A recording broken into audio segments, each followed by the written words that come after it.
The disciples came to him and asked, "Why do you speak to the people in parables?" He replied, "Because the knowledge of the secrets of the kingdom of heaven has been given to you, but not to them. Whoever has will be given more, and they will have an abundance. Whoever does not have, even what they have, will be taken from them. This is why I speak to them in parables. Though seeing, they do not see. Though hearing, they do not hear or understand. In them is fulfilled the prophecy of Isaiah. You will be ever hearing, but never understanding. You will be ever seeing, but never perceiving. For these people's heart has become calloused. They hardly hear with their ears, and they have closed their eyes. Otherwise they might see with their eyes, hear with their ears, understand with their heart, and turn, and I will heal them." Greeting, guys. It is me here with a message of the kingdom of heaven. Guys, I want us to speak about the problem that we have here on earth. You know, guys, we have this disease, unknown, undetected, but it's a disease nevertheless. A disease of myopia. Guys, here, guys, human beings are so myopic. So myopic, guys. You know, we are so short-sighted that it doesn't make sense. It doesn't make sense. You know, when you sit, guys, and the entire human race is suffering from myopia. Guys, there is a problem. You'll swear, guys, I'm having a nightmare. I'm telling you. You see, guys, our parents, they train us to prepare for the future. But I will tell you what is wrong with what our parents are training us for. Our parents, guys, are training us only for this future, only for this earth. In other words, to them, it's as if everything ends on this side. That's what they train us for. Am I angry with them because of that? I can't be. Why? They don't know better. If they don't know better, they can't give us better. What they give us, guys, is the best. What they give us is what they know to be better. But if you are preparing me only for this side, then there's something wrong. There's something wrong. Guys, you don't have to be a rocket scientist to understand that you will not end on this side. You don't have to be a medium to understand that the earth, guys, is not the end of all things. I mean, guys, we die physically. And that on its own should tell you that people do not end on this side. So, guys, the question is, why are we only planning for this side? Why, guys, are we only planning for this side? You know, guys, Jesus, the disciples, they realize here, I quoted from my favorite chapter in the Bible. In fact, the Gospel of Matthew 13. Guys, this is a chapter where Jesus really sells the kingdom of heaven.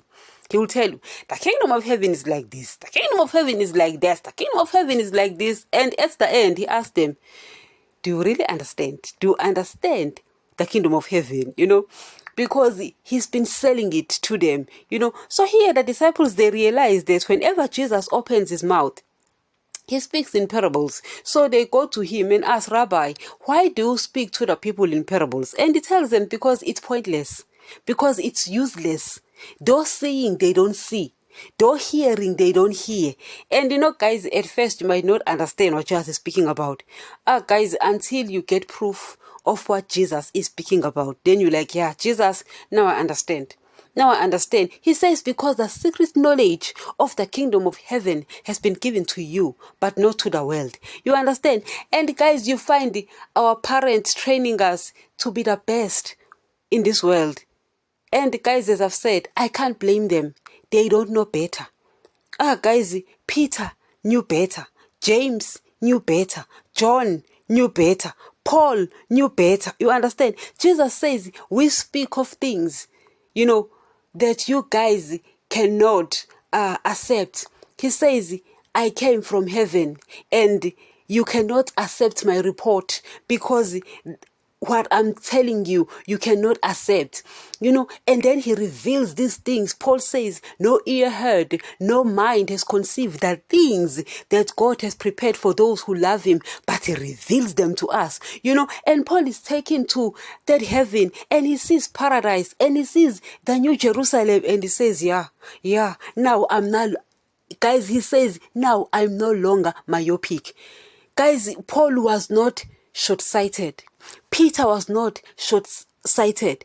James, guys, was not short-sighted. These guys, they turned the word upside down, and people hated them because people, guys, have a disease of myopia. You ask them, what is your dream? My dream car. What? Guys, I don't even have a dream car. Oh, guys, what a pity. Oh, guys, what a pity. Guys, I don't even have a dream house. What a pity. My dream wedding, I don't even have a dream wedding. Because, guys, Jesus took that away from me. He took this disease of myopia from me. And I saw afar. Guys, I saw afar.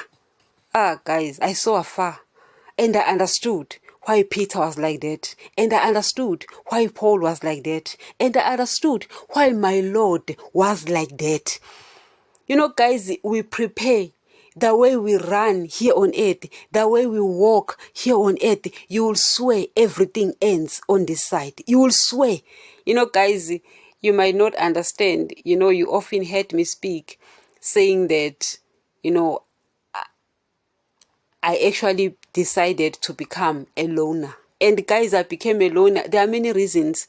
Number one, it's because, you see, guys, we cannot be yoked together with unbelievers. Even if you go to church, if you don't obey Jesus, you're an unbeliever. So I found out that the world is filled with unbelievers who are filling churches. Secondly, I became a loner because I preach a message that people do not want to hear. You understand? I was speaking, in that podcast where I was sharing the message that my Lord gave me personal. He said, Nini, never lie about my word. You understand? Because, you see, guys, I deal with a group of people, the Africans, the Indians, the Asians, the Hispanic, you deal with those people, people who were treated inferior in the past, who did not get, who did not have access to the things we now call blessings. So when they listen to my message, they think that I'm standing in the way of progress. They think that I'm standing in the way of their blessings. You understand? And so it's difficult for me to deal with those people because to them, I'm standing in the way of progress. They don't understand that I'm coming from the kingdom. Guys, I'm coming from the point of view of the kingdom of heaven. And I must stand by the truth. I must stand by the message that Jesus gives. Even if you don't like it, even if you hate it, I'm going to stand by it because I come from that point of view. You understand? If he says, do not love the world or the things of the world, I don't care that you are offended by it. I understand that you were ill-treated. I understand that you were a group that was not allowed to have access to the things we are now calling blessings. But Jesus, if he says, do not love the things of the world, I'm not going to turn on that message. I'm not going to turn against that message. You understand? I understand, guys. I sympathize with people's pain. I'm not a freedom fighter. I'm a preacher of Jesus. I'm not a freedom fighter. I am someone who's sent to preach what Jesus sent me to preach, and I'm going to stand by it. I want you to understand that. And sometimes, guys, it's even difficult to deal with my Caucasian friends because they were a group of people who had access to the things we call blessings. Yes, Jesus says these things don't come from the Father, they come from the world, meaning Jesus never blessed anyone here on earth. The God of this age decided to bless a certain group of people with the things we call blessings and decided not to bless a certain group. It's not Jesus' fault. It wasn't him who blessed a particular race. It wasn't him who didn't bless a particular race. But we are going to have to work with him. So I'm not standing in the way of anyone's progress. I'm not standing in the way of anyone's blessing. I'm simply standing from the point of the kingdom of heaven, and I am called. I'm going to stand in front of my Lord, and I'm going to have to be accountable for the message that I preach. That's why I stick to the truth, no matter how offensive it is. You understand? You see, guys, the things of the world, they are blessings to a person who does not claim to be a Christian. If you claim to be a Christian, the things of the world aren't blessings for you. I don't even know why you call them blessings. You understand? It's okay if you're not a Christian. They are blessings to you, for you. You understand? My messages are for the people who belong to the kingdom of heaven, people who claim to be the sheep of Jesus.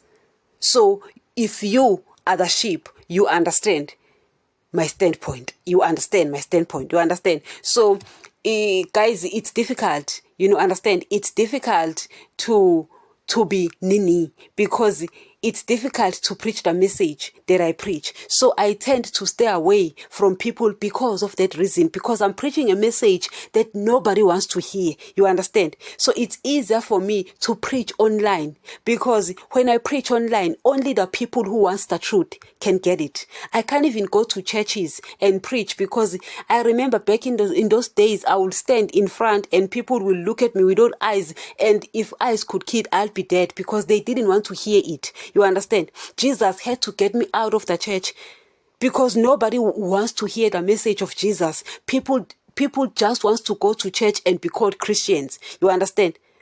So it is what it is. I understand. But guys, you see, these people, the Paul, the Peter, the James, these are the people who were far-sighted. They saw things and realized that, damn, our future is not on this side. Our future is not on this side, but our future is on the other side of town. Paul says, fix your eyes on things above, not on things here on earth. It's a pity that we call the things of the earth blessings when we claim to be Christian. It's a pity. Believe me when I tell you guys, it's a pity, if not an embarrassment to Jesus. Satan sits there in the second heaven with his cohorts and gangsters and look at these fools. They took the bait. And guys, Christians took the bait. They took the bait. Now what I'm saying, guys, is that if you belong to the kingdom of heaven, do not have this disease of myopia. Do not be short-sighted. Ask Jesus to reveal things to you. I don't even think he will reveal it if you ask, because he doesn't reveal to people who ask. You understand? You don't have to ask. If he will reveal, he will reveal. You understand? What I'm trying to say is that if you belong to the kingdom of heaven, guys, do not be short-sighted. You understand? See afar. Do not have a dream car. Do not have a dream house. Do not have a dream wedding. But your dreams should go afar, beyond. You understand? Look towards that place where your Lord is. Let your eyes be fixated on that other side, guys. That's all I'm asking you. Guys, that's all I'm asking for. Jesus says, even though seeing, they do not see. Even though hearing, they do not hear or understand. In them is fulfilled the prophecy of Isaiah. You will be ever hearing but never understanding. You will be ever seeing but never perceiving. And guys, people in churches, they carry the Bibles every day. Some of these people, guys, they were raised in churches. They will tell you, don't tell me about scriptures. I was raised in a church. What are you learning? What are you learning in churches? If you were raised in a church, what are you learning in churches? Shouldn't you be the one telling people to not love the things of the world? Yet you are the one who is putting stickers in your cars and saying that God has blessed you with the things of the world. You are the one who are busy running for upmarket places, mention this and mention that, and you're telling me that God is blessing you. Guys, the things of the world are blessings for the people of the world. If you belong to the kingdom of heaven, they are not. Your blessings are reserved in heaven. Peter will tell you your inheritance is reserved in heaven. Do not be short-sighted. Do not be short-sighted, guys. That is all I'm asking of you. Because, guys, the knowledge of the secrets of the kingdom of heaven should be given to you, not to the people of the world. They should say, God has blessed me with this fleshy car. God has blessed me with this upmarket house. But you shouldn't say those words. You shouldn't be running after those things. Why? You're forfeiting your soul. Guys, why are people so... guys, well, the answer is right here. In them is fulfilled the prophecy of Isaiah. You will be ever hearing, but never understanding. Guys, do not be short-sighted. Until next.